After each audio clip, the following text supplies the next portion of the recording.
Olá, queridos irmãos, a paz do Senhor Jesus. Este é o nosso 15 minutos com a Bíblia. Nós estamos estudando o livro do profeta Daniel. Nos vídeos anteriores, nos 2 vídeos que nós já fizemos, nós falamos sobre o contexto histórico de Judá, contexto político, momentos em que Judá e Israel viviam nesta época do livro do profeta Daniel. Hoje nós vamos estar falando sobre Deus disciplina o seu povo quando este deixa de obedecer a sua palavra. Nós vamos então estar falando sobre esse tema neste terceiro vídeo desta série do profeta Daniel. Quando Deus disciplina o seu povo, quando este deixa de obedecer a sua palavra. Os filhos, a Bíblia diz que eles são disciplinados. Lá em Hebreus, nós vemos que a Bíblia nos diz que os filhos, eles são disciplinados, mas os bastardos, não. A disciplina, ela é um ato de amor, ainda que ministrada com lágrimas. Algumas verdades, elas se destacam aqui. Em primeiro lugar, a obediência, ela traz bênção, mas a desobediência, ela traz maldição. Os tempos de prosperidade e crescimento de Israel, eles foram durante o reinado dos homens que andaram com Deus, homens que obedeceram os mandamentos, os preceitos do Senhor. E sempre que um rei se desviava de Deus, então o povo ele se corrompia e vinha sofrer castigos, amargamente. Então, no tempo do cativeiro, o rei, os sacerdotes e o povo estavam mergulhados em profundo pecado, de apostasia teológica e depravação moral, ou seja, impiedade e perversão. E em segundo lugar, quando o povo de Deus é derrotado, a causa principal nunca é o poder do inimigo, mas seu próprio pecado. Judá, ele não caiu, ele foi entregue. Nabucodonosor não prendeu o rei. Deus o entregou. Os utensílios da casa de Deus, eles não foram apenas saqueados. Eles foram entregues ao inimigo pelo próprio Deus. Isso você vai ver em Daniel capítulo 1, o versículo 1 ao 3. Foi Deus quem o entregou, o povo de Judá, na mão do rei Nabucodonosor, rei da Babilônia.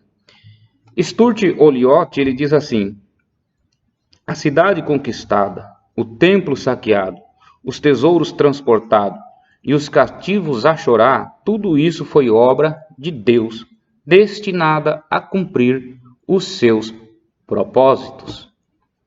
Em terceiro lugar, em vez de o rei rasgar as suas vestes, como eu falei no vídeo anterior, em vez de o rei Joaquim rasgar as suas vestes, ao ouvir a mensagem de Deus, ele foi rasgar a palavra de Deus. Queimou a palavra de Deus e mandou prender o profeta Jeremias. Sempre que os homens se endurecem e deixam de ouvir a palavra de Deus, o juízo de Deus vem sobre eles. Isso é inevitável. A Bíblia ela não foi destruída pela fogueira. Ela tornou-se apenas mais combustível para o juízo que alcançou o rei Joaquim, esse rei impenitente. E em quarto lugar, a certeza do cumprimento das ameaças de Deus sobre a desobediência deveria levar ali o povo ao arrependimento. A palavra de Deus sempre se cumpre quando promete misericórdia ou juízo. O moinho de Deus, ele moe devagar, mais fino. Joaquim pôde cortar o rolo do livro e lançá-lo à fogueira. Só que ele jamais pôde evitar o juízo, o castigo de Deus para a sua própria vida. Em quinto lugar, a hediondez e a feiura do pecado aos olhos de Deus deveriam levar o seu povo ao arrependimento. Foi o pecado que trouxe a destruição para Jerusalém. Foi o pecado que causou a destruição do templo. Foi o pecado que trouxe a morte de tantas famílias. Foi o pecado que gerou aquele terrível cativeiro para o povo de Judá. O pecado, ele é maligníssimo. Só os loucos zombam dele. Horrível coisa é cair na mão do Deus vivo, diz a palavra do Senhor lá em Hebreus. Então, Deus, ele disciplina o seu povo quando o seu povo desobedece a sua palavra. Quando Deus disciplina o seu povo? Quando este substitui a obediência à sua palavra por uma fé mística. O povo de Judá, eles deixou de confiar em Deus para confiar no templo. O povo, ele estava seguro de que não importava como eles vivessem, o templo os salvaria.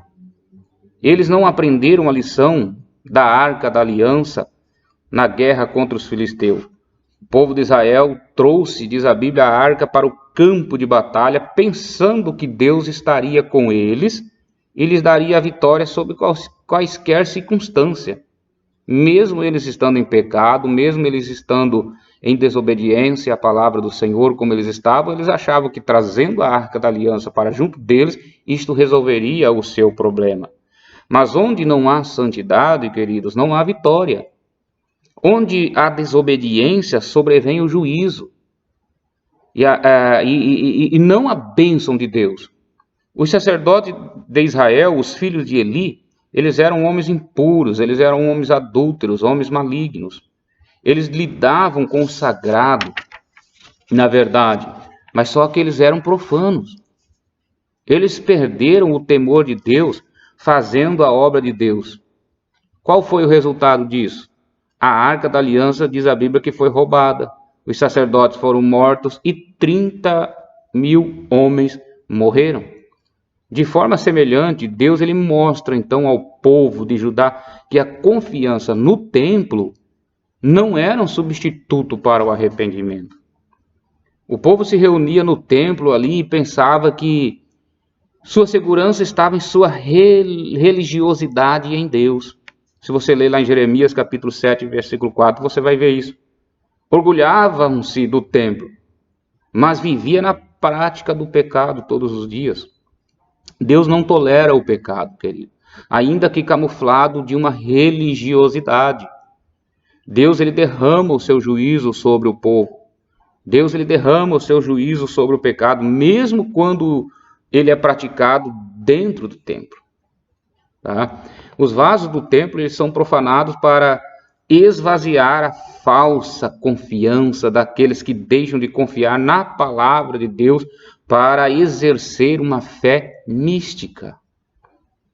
Então, quando os verdadeiros tesouros espirituais eles são perdidos em nossa vida, a perda dos tesouros materiais vem como sinal da disciplina de Deus. O povo de Deus, eles já tinham perdido os seus verdadeiros tesouros espirituais, sua confiança em Deus, sua intimidade com Deus. Quando nós confiamos em coisas, queridos, não em Deus, o Senhor, ele pode tirar de nós as coisas para nos corrigir. Tá? Deus, ele tirou de debaixo dos pés do povo o alicerce em que eles estavam confiando. Deus alertou a igreja também de Efésios, lá em Apocalipse, capítulo 2, melhor dizendo, versículo 1 ao 7, dizendo assim, que ele removeria o seu candeeiro, ou seu candeeiro, melhor dizendo, caso se a igreja de Efésio não se arrependesse. O mesmo Deus que usa a vara, também ele a quebra, quando ela deixa de compreender que é apenas um instrumento usado por ele. Então Nabucodonosor, ele precisou ir, diz a Bíblia também, comer capim com os animais, porque ele pensou que o poder estava em suas mãos. O Senhor, diz a Bíblia, derrubou Babilônia, exatamente porque o rei Belsazar também zombou dos vasos do templo. Tá? Então, mesmo quando o inimigo está sendo uma vara da ira de Deus para castigar o seu povo, é Deus quem está no controle. Vou repetir. Mesmo quando o inimigo está sendo uma vara da ira de Deus para castigar o seu povo, é Deus quem está no controle. Tá? Deus reina, quer o seu templo exista, quer não. Deus está no controle. O templo ele foi destruído, mas Deus continuou no trono. Os tronos da terra se abalam, mas no trono de Deus, diz a Bíblia, que permanece para sempre. Aleluias, glória a Deus. O profeta Daniel, ele é enfático. O Senhor lhe entregou nas mãos, diz ali em Daniel 1, versículo 2, o Senhor lhe entregou nas mãos a Jeoaquim, rei de Judá. Quem entregou? Deus. Deus permitiu. Então, se Deus permitiu, é porque Ele está no controle de todas as coisas. Deus está no controle da história. Até os ímpios, eles estão a serviço dos propósitos de Deus. O Senhor, Ele é soberano. Conforme nós já vimos, a cidade conquistada, o templo saqueado, os tesouros transportados e os cativos a chorar, tudo isso foi obra de Deus, destinada a cumprir seus soberanos e sábios propósitos. Nabucodonosor, ele era apenas uma vara na mão do Deus vivo, para castigar o seu povo desobediente. Lá em Jeremias capítulo 25, versículo 9, Deus o chama Nabucodonosor de meu servo. Nabucodonosor, ele prestava seus serviços a Deus sem ter consciência disso. Essa que é a verdade. Ele era senhor de quase toda a terra, mas era servo de Deus. Foi colocado sobre os homens, mas estava debaixo da poderosa mão daquele que dirige o universo segundo seus planos e seus propósitos. Então, quando o povo de Deus deixa de confiar em Deus para confiar no braço de carne, sua derrota se torna inevitável. Para fugir então do domínio egípcio, Judá, em vez de buscar ao Senhor, fez aliança com a Babilônia. E a Babilônia a dominou e saqueou, trazendo-lhe grande infortúnio para o povo de Judá. Então, querido, quando nós deixamos de confiar no Senhor para fazer as alianças perigosas, concessões suspeitas, nós entramos numa rota de colisão e caímos no abismo.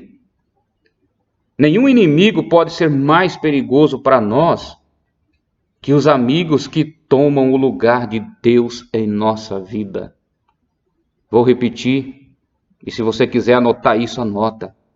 Nenhum inimigo pode ser mais perigoso para nós que os amigos que tomam o lugar de Deus em nossas vidas. Cuidado.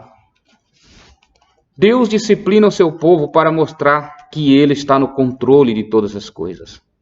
Quando Deus disciplina o seu povo? Deus disciplina o seu povo para mostrar-lhe que Ele está no controle de todas as coisas. Daniel nos ensina algumas lições preciosas aqui. Em primeiro lugar, é Deus quem está comandando o invasor e disciplinando o invadido.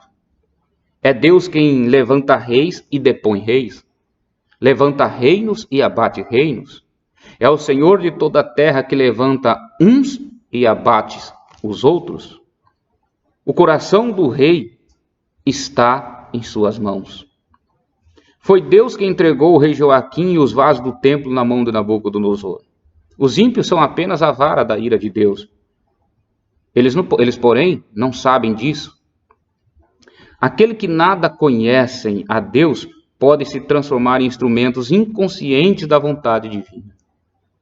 A soberania de Deus, ela inclui não apenas atos de misericórdia, mas também de juízo. Preste atenção nisso, querido. A soberania de Deus não constitui só em atos de misericórdia, mas também de juízo. A Bíblia diz que o pai corrige o filho a quem ele ama. Correção também é um ato de bondade e misericórdia de Deus. Em segundo lugar, Deus permite que aquilo em que o seu povo confiava seja profanado para que eles aprendam a depender dele e não de uma fé mística. Eles confiavam no templo e nos objetos sagrados. Então Deus ali, portanto, permite que esses objetos sagrados eles sejam profanados, saqueados e levados para um templo pagão. Antes de Deus construir no coração deles uma fé verdadeira, Deus destrói as bases do misticismo. Os sacerdotes, eles haviam profanado a casa de Deus, trazendo imagens de outros deuses para dentro da casa do Senhor. Agora, Deus entrega os vasos do templo para serem levados para os templos de outros deuses. Por quê? Porque o povo de Deus profanou os vasos do templo com o seu pecado. Deus profanou o povo, né, por intermédio do seu julgamento. Em terceiro lugar, Deus ele revela que uma religiosidade externa não pode defender um povo que vive na prática do pecado. A Arca da Aliança, como eu já citei, não pôde proteger os israelitas na batalha contra os filisteus. O templo e seus vasos sagrados não puderam proteger o povo contra o cativeiro babilônico. Nossa frequência, querido, ao templo não pode nos garantir vitória espiritual se a nossa vida pessoal está corrompida com o pecado. Em quarto lugar, o rei ímpio demonstra mais zelo pelo seu Deus do que o povo de Deus pelo Deus vivo. Nabucodonosor não levou os vasos de ouro do templo para a sua própria casa, mas para a casa do seu Deus. O seu Deus era um ídolo morto, impotente, mas o rei lhe honrava, tributando a ele as suas vitórias. Às vezes, isso é lamentável, mas às vezes os ímpios são mais fiéis aos seus ídolos que o povo de Deus ao Senhor do céu e da terra. À luz do texto exposto, Daniel nos ensina algumas lições oportunas e práticas. A primeira lição é que o cálice da ira de Deus, um dia, ele vai transbordar. A paciência de Deus, ela tem limites. O mesmo Deus que adverte, aconselha, exorta, chama, clama e insta, é o mesmo que usa a sua vara de sua ira para disciplinar. Quem não ouve sua voz, terá de ouvir o rugido do leão. A segunda lição é que o pecado ele não compensa, querido. Aqueles que vivem na prática do pecado, um dia eles serão apanhados. Ninguém pode escapar. Louco é aquele que zomba do pecado. A terceira lição que Daniel nos ensina aqui é que uma religião apenas de rótulo, ela não pode nos ajudar no dia da calamidade. Não adianta ser religioso pensando que isso vai dar algum resultado. Ela não vai te ajudar, a tua religiosidade não vai te ajudar no dia da calamidade. O povo de Deus confiava no templo e não em Deus. Eles eram religiosos, mas não levavam a sério a palavra de Deus, e por isso eles foram levados cativos. A quarta lição é que o amor de Deus é visto até mesmo na sua disciplina. Deus ama tanto o seu povo que usa o chicote para lhe trazer ao arrependimento. O povo só conseguiu libertar-se da idolatria no cativeiro. Do cativeiro babilônico, Judá voltou depois de 70 anos completamente livre da idolatria. Esse era o propósito de Deus. A última lição é que Deus, ele é soberano e de seu trono ele dirige até mesmo as nações ímpias para que elas cumpram seus propósitos supremos. É Deus quem traz os caldeus. É Deus quem entrega o rei Joaquim e os vasos do templo. É a providente mão de Deus que está por trás do castigo do seu povo. O poeta inglês William Cowper, ele afirmou corretamente quando ele diz assim, que por trás de uma providência carrancuda esconde-se uma face sorridente. Eu vou terminar aqui, querido, com uma frase. É muito melhor dizendo, melhor do que ver o diabo em tudo, é ver Deus em todas as coisas. Deus abençoe a tua vida, a tua casa, a tua família. Até o próximo vídeo, se Deus assim nos permitir.